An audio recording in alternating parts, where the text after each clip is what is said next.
Bakuri toy mugeli da.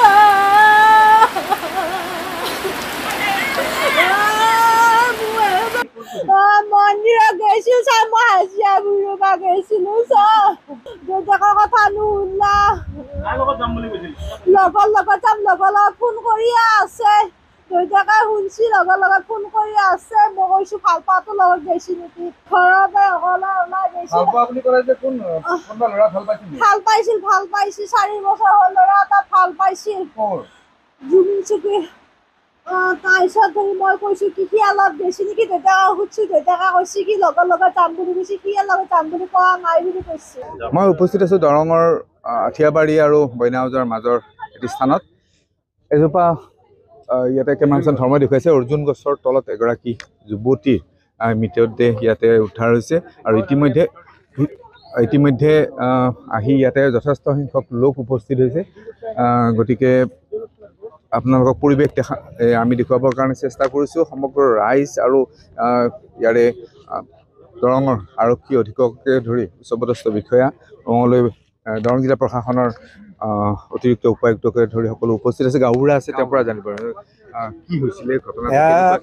আজি ৰাতিপুৱা প্ৰায় 5মান বজাতে আমাৰ এই ৰাস্তাটোত গোটেইখিনি মানুহ ফুৰিব আহে, প্ৰায় 6-7খনমান গাঁৱৰ আহি দেখিলে যে অৰ্জুনডালৰ তলত হাইৱেৰ গালত এটা মানে টোপোলা এটা পৰি আছে।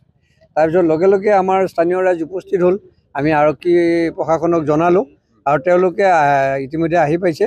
আৰু আমি এতিয়া যেতিয়া আমাৰ প্ৰশাসনৰ জৰিয়তে গোটেই বিষয়টো চোৱা হ'ল, আমি দেখিলোঁ যে আমাৰ নিকটৱৰ্তী গাঁৱৰে যিখিনি কুণ্ডপৰা বুলি কয়, তাৰে গোবিন্দ ডেকা আৰু ছোৱালীজনীৰ নাম কৃষ্ণমণি ডেকা আৰু ছোৱালীজনী হায়াৰ ছেকেণ্ডেৰী পঢ়ি থকা বুলি গোবিন্দ ডেকা, ছোৱালীজনীৰ নাম কৃষ্ণমণি ডেকা আৰু ছোৱালীজনী হায়াৰ ছেকেণ্ডেৰী পঢ়ি থকা বুলি জনাইছে। আৰু এতিয়া আমি বৰ্তমান সিমানতে আমি আছোঁ। এয়া হৈছে আমি জানিব পাৰিছোঁ যে ওচৰতেই তেখেতৰ ঘৰ আৰু এই যিহেতুকে গতিকে এতিয়া হত্যা কৰি এনেকৈ পেলাই থৈ যোৱাৰ সন্দেহ যিহেতুকে বান্ধি থোৱা হৈছে, সম্পূৰ্ণ এটা টোপোলাৰ দৰে বান্ধি থোৱা হৈছে। গতিকে মোৰ লগত আৰক্ষী অধীক্ষক আছে, আমি তেওঁৰ পৰা জানিব বিচাৰোঁ আচলতে ঘটনাটোৰ বিষয়ে আপোনালোকে এতিয়া কিবা হেৰি পাইছে নেকি? নাই, এতিয়াতো একেবাৰে প্ৰাথমিক পৰ্যায়ত আছে, তদন্ত চলি আছে। আমি হত্যাই সন্দেহ কৰিছোঁ। যি ধৰণে ডেড বডি ৰিকভাৰ হৈছে এইটো হত্যা হ'ব। ছোৱালীজনী যিহেতুকে যোৱাকালিৰ পৰা মিচিং আছে। ধৰ্ষণৰ কিবা হেৰি থাকিব পাৰে নেকি? নাই, গোটেইখিনি চাই থকা হৈছে। এতিয়া একদম ইনিচিয়েল ষ্টেজত আছে, একো ক'ব নোৱাৰে। আচলতে এইটো কথা ক'ব লাগিব যে সম্পূৰ্ণ এই ঘটনাটো বৰ্তমানৰ প্ৰাথমিক পৰ্যায়তে আছে আৰু প্ৰাথমিক পৰ্যায়ত থকাৰ কাৰণেই